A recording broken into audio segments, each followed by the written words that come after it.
vamos agora ver quais as bênçãos que decorrem da obediência aos mandamentos que o Eterno determinou para nós. E Rosh Shai vai estar agora discorrendo a respeito deste assunto, as bênçãos que decorrem da obediência aos mandamentos do Eterno. Então, eu falava no primeiro bloco com respeito à maneira que os gentios hoje querem conseguir essas bênçãos, né? E aí, antes de falar mais dessas bênçãos, você veja bem aqui no versículo 14 de Devarim, capítulo 7, diz assim: Bendito serás mais do que todos os povos, não haverá em ti homem ou mulher estéril, nem entre os animais. E afastará o Eterno de ti toda enfermidade, e nenhuma das doenças más do Egito, as que conheceste, não as porá em ti, mas em todos os teus inimigos. E consumirás todos os povos que o Eterno teu Deus te entregar. Teus olhos não terão piedade deles, e não servirás aos seus deuses, pois isto te será por cilada. Veja bem uma coisa.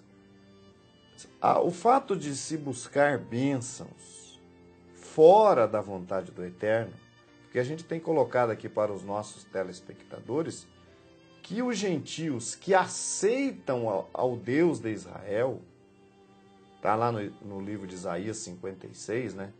Que se propõem servir o Deus de Israel, e aí entra aquela citação que o Rosh fez, né? Sim. De abraçar o Shabat, inclusive, né? Exatamente. Como dia de guarda, unir-se ao povo de Israel.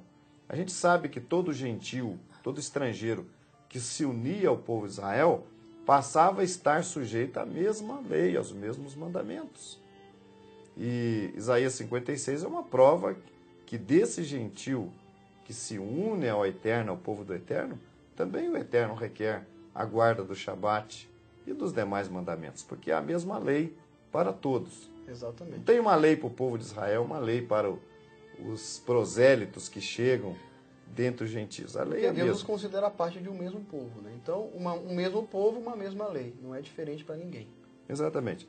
Então aqui o texto diz que o povo de Israel seria mais abençoado do que todos os povos da terra. E isso é uma realidade. O povo de Israel é um povo abençoado, né? Exato. Mais que todos os povos da terra. Mas em consequência do que estas bênçãos?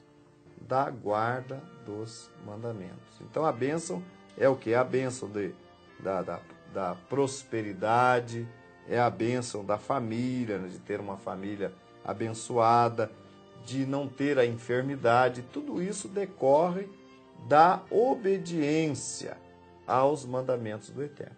Então, o que acontece? Quando o gentio acha que se obtém bênção de outra maneira, ele cede espaço para o engano, para enganar, para ser enganado. Shaul Hashali, o apóstolo Paulo, fala que os homens iriam de mal a pior, enganando e sendo enganados. Então as pessoas começam, de repente, a receber uma bênção.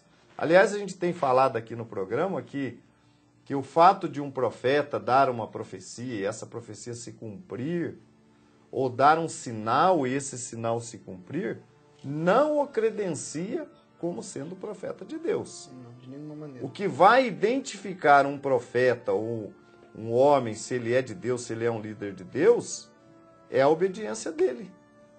É a palavra que ele vai ensinar depois. Agora, se ele convida, vamos após outros deuses e os adoremos e os servamos, ainda que a profecia dele se cumpriu, ainda que o sinal que ele deu aconteceu, ele é um falso profeta. E Deus está provando a nós, o seu povo, se o servimos. Que a tendência hoje é o seguinte: não, mas o cidadão deu um sinal, deu uma profecia, e se cumpriu. Ele fez uma cura, fez um milagre. Então é de Deus. Negativo. O que vai dizer se ele é de Deus ou não é o que ele vai ensinar depois. É o que vem depois do milagre. E é isso que o povo hoje, que não conhece a Deus, não conhece a Hashem, não conhece a Torá, é isso que esse povo acaba caindo. É nisto que esse povo acaba caindo. Então, a obediência vai produzir bênçãos e, acima de tudo, a certeza que estas bênçãos que a gente está desfrutando ou são realmente bênçãos provenientes do Eterno nosso Deus. E essas bênçãos, é bom que ressaltemos, essas bênçãos provenientes basicamente do Eterno em função de guardarmos os seus mandamentos.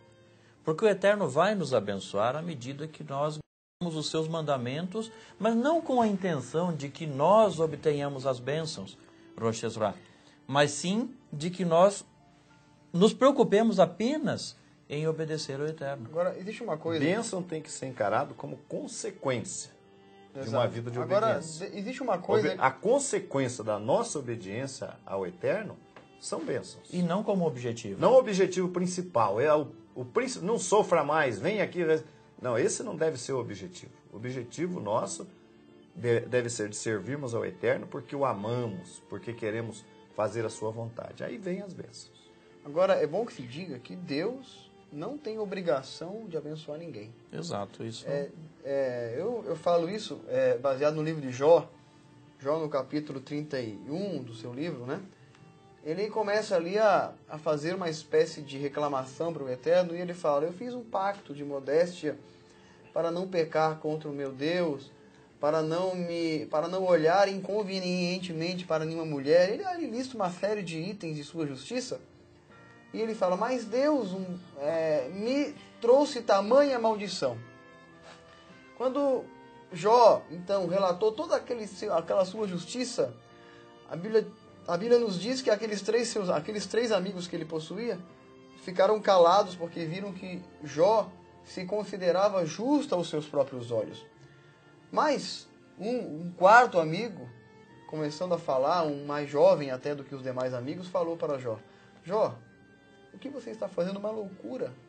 Você está querendo que Deus abençoe você por causa da tua suposta justiça. Não há justiça no homem que possa o fazer merecedor de qualquer coisa diante de Deus. Não há mérito no ser humano.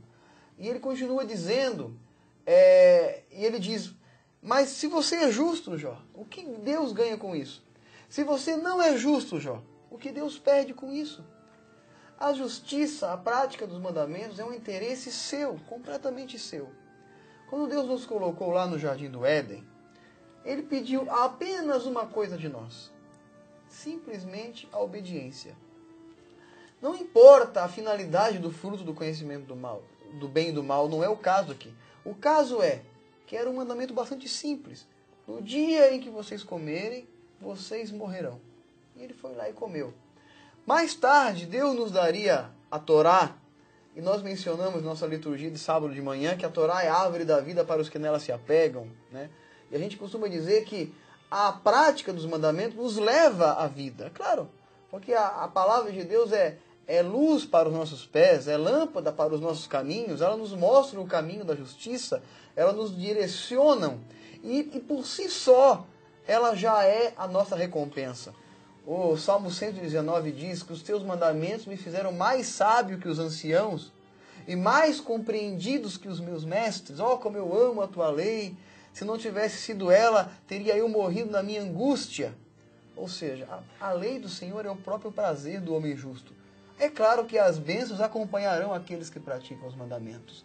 Como o Rosh Hashanah falou, as bênçãos não devem ser o objetivo da nossa guarda, mas consequentemente trará as bênçãos ao justo, inevitavelmente, no momento em que Deus assim determinar. Rosh Pericles, rapidamente, tzitzit, o que é tzitzit? Tzitzit significa franjas. São 4 franjas que o judeu usa nas suas vestes internas, que geralmente ficam expostos pelo lado de fora da roupa, contendo nós, que nos fazem lembrar os 613 mandamentos da Torá. É uma maneira externa de testemunhar que nós cremos nesses mandamentos. Um mandamento que nos faz lembrar dos mandamentos do Eterno do nosso restante Deus. dos mandamentos. É uma redundância aqui. Rosh Hashanah, ligando tzitzit, obediência e Shema. Onde nós entramos aqui? Segunda parte uma do das Shema. coisas, um dos mandamentos mencionados por Yeshua, né, quando interrogado pelos seus compatriotas ali dos seus dias, ele disse: amarás o Senhor teu Deus de todo o teu coração, de toda a tua alma, de todo o teu poder, de todo o teu entendimento. Isso aí foi uma menção da oração Shema Israel. Eu quero ler aqui um versículo que está na quinta aliá desta paraxá de Ekev, que diz aqui no versículo 12: E agora, Israel, qual coisa é que pede o Eterno teu Deus de ti, senão que temas ao Eterno teu Deus, que andes em todos os seus caminhos, que ames e sirva ao Eterno teu Deus com todo o teu coração, com toda a tua alma, que guardes os mandamentos do Eterno e os seus estatutos, que eu te ordeno hoje para o teu bem? Então aqui o Eterno está dizendo, né, o que ele pede, né, do seu povo, né? Senão que o ames de todo o seu coração, né, e que guardes os seus mandamentos. Eu quero lembrar também que a nova aliança são estes mandamentos no coração. É a escritura das leis do Eterno nas tábuas dos nossos corações. Aquilo que estava apenas no exterior, sendo colocado dentro do interior. Mas nós vamos ver aqui mesmo em Deuteronômio, nós temos aqui uma citação do Shema, uma parte do Shema Israel que nós temos então aqui em Deuteronômio.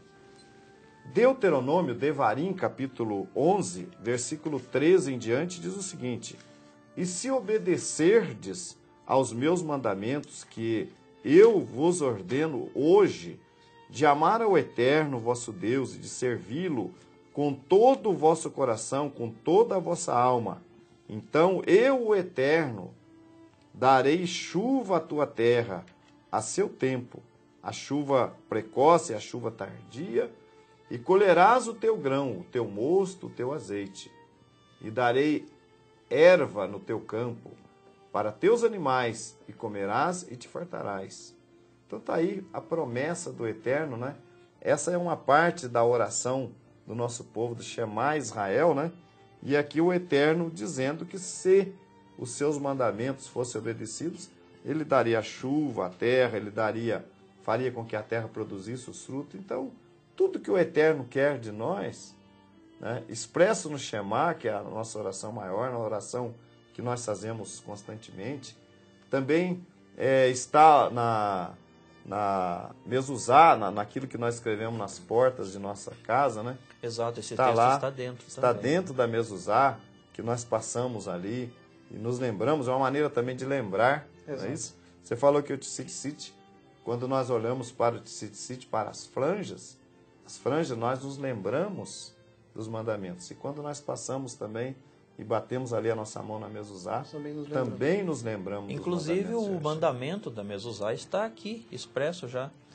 Escrevei-as nos umbrais da vossa casa e nas vossas portas. Deuteronômio, capítulo 11, versículo 20. É o finalzinho desta parte do Shema. Inclusive, são 3 mandamentos memorativos que constam da oração do Shema. O primeiro deles é a mezuzá, que já mencionado pelo Rosh Shai, Certo. que estão no umbral de nossas portas. O segundo deles, o tzitzit, que estão nas franjas, nas 4 cantos de nossas vestes, nas vestes retangulares, especificamente falando.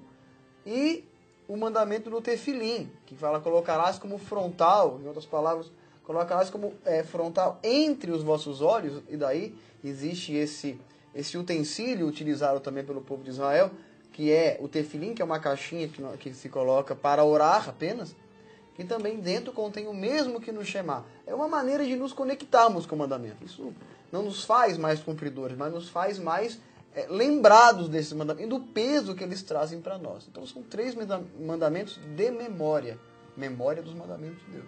E todo esse cumprimento, toda a obediência, isto deve vir de coração, de dentro do nosso coração, para que nós nos aproximemos mais do Eterno, para que nós saiamos do curso deste mundo e sejamos santos para o Eterno nosso Deus. Rosh Shai, para as últimas considerações. O que eu quero dizer para os nossos telespectadores que amam o Eterno nosso Deus, que querem servi-lo e que desejam, portanto, ser abençoados: procure unir-se ao povo de Israel, àquela congregação estabelecida por Yeshua HaMashiach, a congregação de Jesus do primeiro século, que não se desviou dos mandamentos do Eterno, que permaneceu com a lei do Eterno escrita nas tábuas de seus corações. Continue conosco.